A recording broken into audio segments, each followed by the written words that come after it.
In this video, I'm gonna be showing you how to allow camera and microphone permission on Snapchat. I'll show you two different ways to do that. First option, go to the Snapchat app, and here if you see this allow Snapchat camera, just tap on allow, and here select while using the app, and allow Snapchat to record audio while using the app. That's how you can allow camera and microphone permission on Snapchat. Now let's the second method. Go to your app library and find out Snapchat. Long press on Snapchat app and tap this eye icon and you jump into app info page.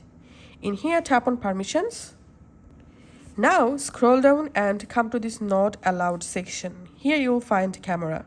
Tap on camera and camera permission select allow only while using the app, then back, then tap on microphone, select the option and make sure you have added camera and microphone access under allowed section. So that's how you can actually do it. Thanks for watching.